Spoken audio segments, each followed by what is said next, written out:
Hey guys, welcome back to the channel, and this video is one that I actually tried shooting this morning, but I kind of got sidetracked when I bumped into the guy that actually looks after this place.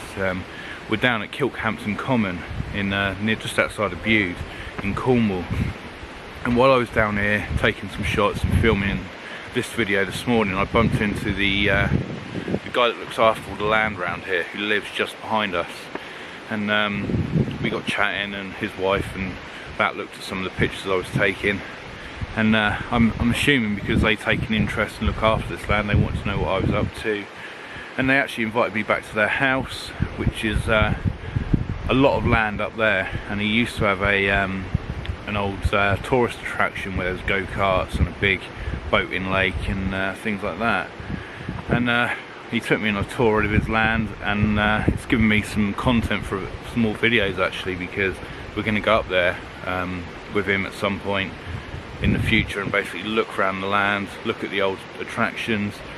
The old boating lake is actually a massive fiberglass tank, and it's about 6 foot deep, 6-7 foot deep, and about 200 foot in diameter. It's a huge old thing, and he's now got koi that have been in there for over 10 years, and they're massive. There's 200 koi in there, as well as other fish. So the video didn't get finished. I'm back down here now, doing it.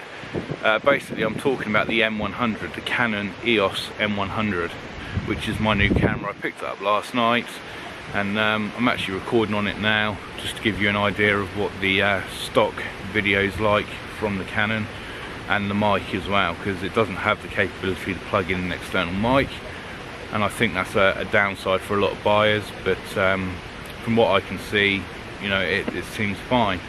And as I say, I'm just the average man, random Matt. I really don't need high-end, I don't need professional quality, and I'm hoping that these videos are helping you as an average consumer get an idea of how the various things that I buy and use, how they work, and if they're going to be any good for you. So I'm hoping you're getting something from these videos, and I really do appreciate it when you subscribe to the channel. It's going to help me out a lot, and it just shows me that what I'm doing is actually helping other people as well, or is of interest to other people. I'm not saying all my videos will be, because it is a random channel. I am going to upload some real random stuff which not everyone's going to like. But yeah, so we're down here, we're down at Kilkhampton Common. I come down here quite a lot because it's so diverse. You've got the little pond behind me. Behind me that side, it's all like forest and, you know, woodland areas and various ferns, and really prehistoric looking. But then if you go this side of me, it's all brown, dead, desert-like, rocky, and it's just so diverse. You get a lot of wildlife down here, which I love. In the summer there's lots of reptiles and things we'll come down and have a look at. And yeah, the main reason I got this camera is, one, because of the flip-up screen, two, because I wanted professional quality pictures in a very small compact size, which the M100 does. And as I say, I was looking at the A5100 by Sony, and the Canon M100 won hands down when I went out to look at the cameras last night. So what we're going to do is we're going to take a few shots, we're going to do a few more sections on the camera and the various features, and hopefully it's something that's going to be of use to you guys. And yeah, so for me, going from a DSLR to a mirrorless compact camera, I'm going to see what I think as well, because I haven't used it that much. I've only had it less than 24 hours. So let's get down to the stream. I'm going to take some various motion blur stuff and basically see what the camera can do. So make sure you subscribe to the channel if you haven't already, and leave a comment. Tell me what you think. Tell me if you've got the same camera, or if you've got a different camera and you know, want to compare. Just let me know what you think, and hope you get something out of this video. Let's go and see what it can do. Right, so I've chosen to stop here just because it's nice and quiet, far enough away from the stream that you should be able to hear me. And so this is what we're here to talk about. The Canon EOS M100 mirrorless camera.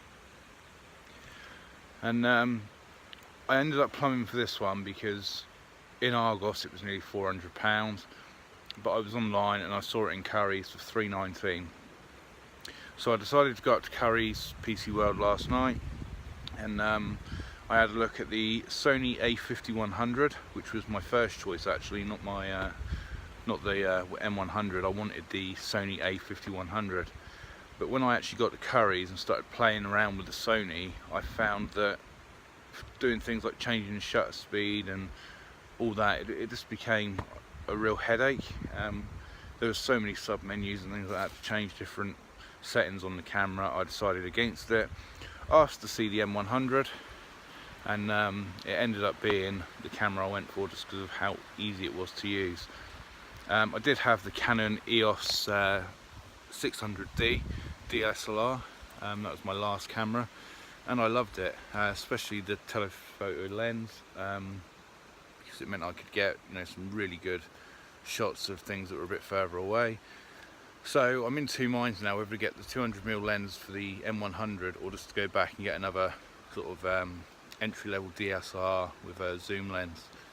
I haven't decided what I'm going to do yet. They're about the same price to either get a new lens or a whole new camera, so we will look at that. But as far as the cameras went, the Sony was second in line to this because that is so easy to use. The M100, if you've ever used a Canon before, the features and menus are all about the same, and it's just a really cool camera. I know some people say that the Sony has the hand grip, so it's much better, but actually if you come around and look, there is a thumb grip here, and I find that more than comfortable when holding the camera. So you don't need that big bulky hand grip on the camera, which I think, you know, for me it works well. And I know on some reviews of the versus videos where there's the Sony A5100 and the M100 together, people are saying, well, for me the Sony is better because it's got the hand grip. Well, that might be fine for him. For me, it doesn't really matter. That's a very comfortable camera to hold. It's compact, it's small, and it's very easy to use. Straight off the bat, you've got the screen that flips right up, so you can, you know, see yourself if you're vlogging or doing a selfie, which is one of the reasons I wanted this one. My EOS 600D did have a screen that moved around, but again, you got the bulkiness of a DSLR, and I wanted to try and get away from that and have a compact camera that had the same image quality as a DSLR, which the M100 definitely has. I've taken a few pics already with it, and yeah, really impressed with the quality of the pictures coming off this thing. And what I'm going to do in a minute is I'm going to stick some of them up for you to see. And bearing in mind, I'm using complete out the box smart auto. I'm not shooting in RAW and then post editing.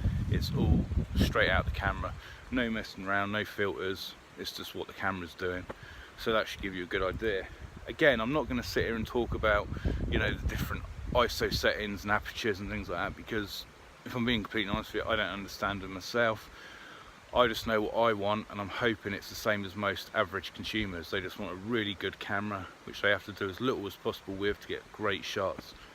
However, I started learning how to do motion trail photos with my old DSLR, and I love the effect. And it was one of the things that whatever camera I went for next had to have. I had to be able to change that shutter speed. And what we're going to do now is just head down. There's a stream that runs all the way up here, back up towards the car, and I'm going to get down there and I'm going to get some various shots with the M100 doing a between 10 and 30 second shutter speed, and we're going to see how that comes out and how the pictures look, and we're going to see how good the M100 is at doing motion trail photography. So what I'll do is I'll quickly run you through some of the settings, and I'll show you what I like about the camera. As I say, I'm not going to go in depth. There's plenty of other reviews, and if you want to, you can go on the Canon website and check out the features yourself. I'm more here as an average man, you know, random Matt, just doing my thing and hoping my videos are going to help you out make a decision on your next camera or your next whatever. Okay, I'm not an expert. I don't pretend to be an expert. I'm just showing you how I use it and what I want from it, and hopefully it's something that you will benefit from when you're either choosing your next camera or whatever it might be, and my video might come in handy. If it doesn't, that's fine. I'm doing these videos are for me, they're not for anyone else. You know, I've got a few things going on in my life at the minute, and I just want to do these videos to take my mind off things and get out and about and see the sights, and if someone finds them useful, great. If not, you know, the only time wasted is, you know, your own watching the video, really, because I'm enjoying doing it. So let's have a look at the camera and some of the features that I like. Right, so this is the M100, EOS M100. It's a Canon camera, and straight off the bat you just press the on button and it comes on. Currently it's set to intelligent auto, which is basically point and shoot. All I have to do is push the shutter button and I'll get a picture. You know, all the focusing, all that's done by the camera, and you've got your zoom ring front, so you can zoom in and out. The current lens on here is 15 to 45mm. This is your dial around the shutter release button there. That is what you use if you're changing certain features like the aperture and things, or scrolling through menus. That little ring there is basically your magic wheel. It scrolls through the various settings. Shutter release button in the middle, and that, if I push that, turns the camera into video mode. You can see it starting to count up, say I'm recording. Push that again, it stops and it goes back into camera mode.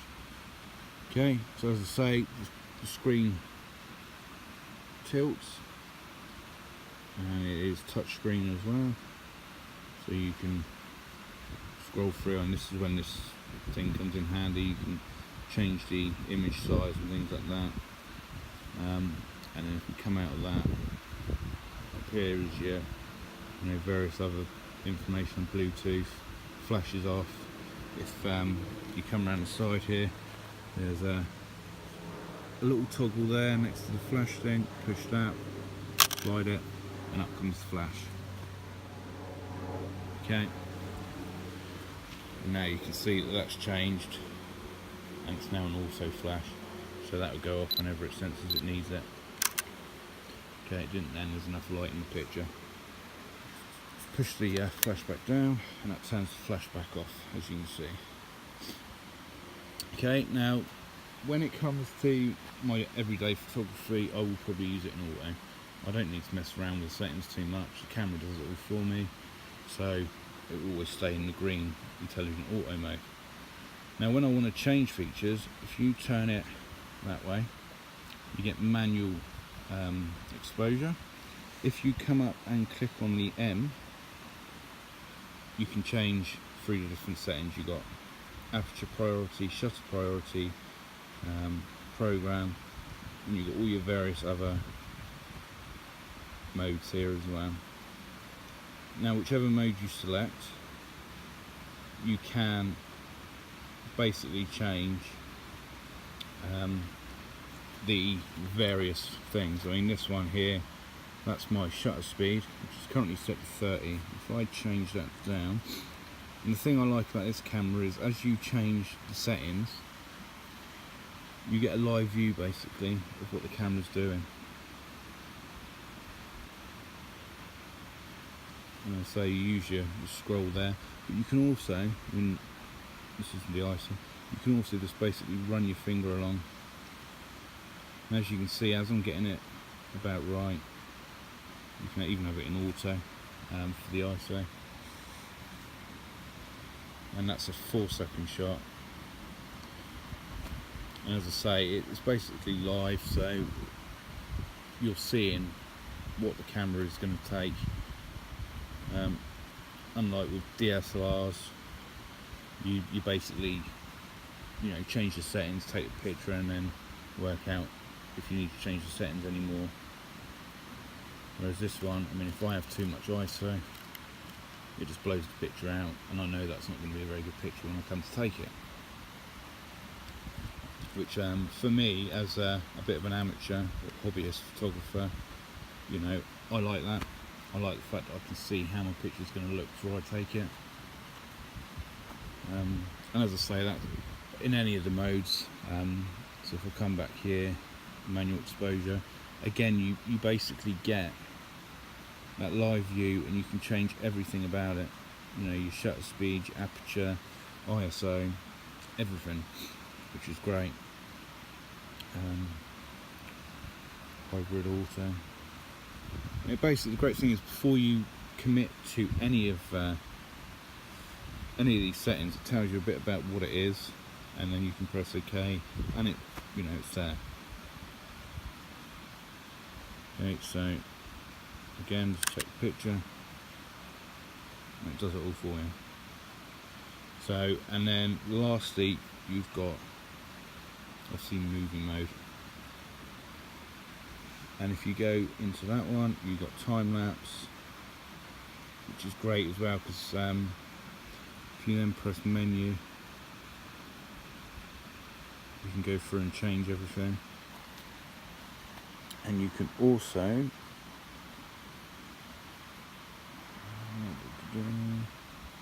say change to manual moving.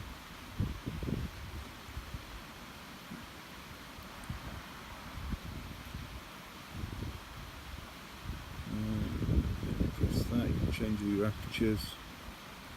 So it's quite easy to use and navigate touchscreen, and obviously you've got your dial there, so if you start moving that, it changes everything for you, or it changes it and you get a live view of what's happening, which I think is really cool.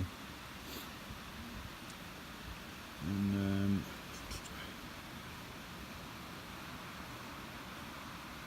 yeah, tap to focus.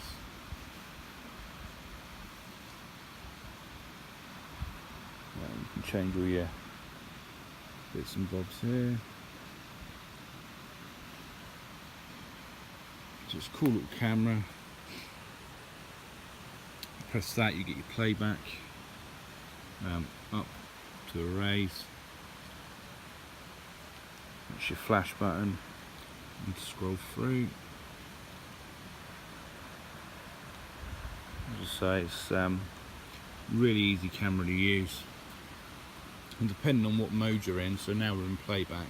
If I press menu, it will give me my menu for my playback modes and settings. Whereas if I'm in manual exposure mode and I click menu, I get the menu for the camera mode. Okay, and same again for the intelligent auto. Press menu, and that's all the features and settings for that particular mode. Okay, and then in the middle there, your little on-off button, and it turns it off.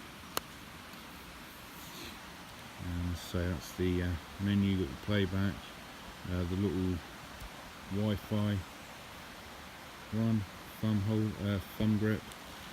You've got your two metal eyes either side, which is where you put your neck strap, which comes with it.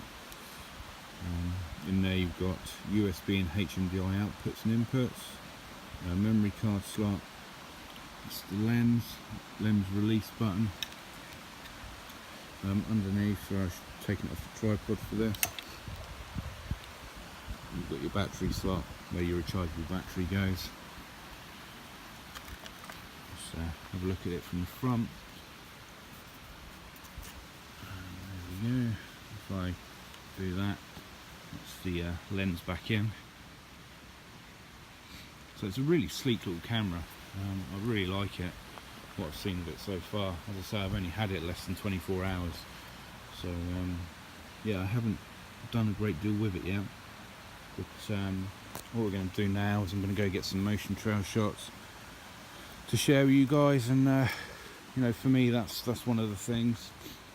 I really wanted motion trail, and that's why I ended up going for the Canon with the massive range of different features you can change on it and manual exposures.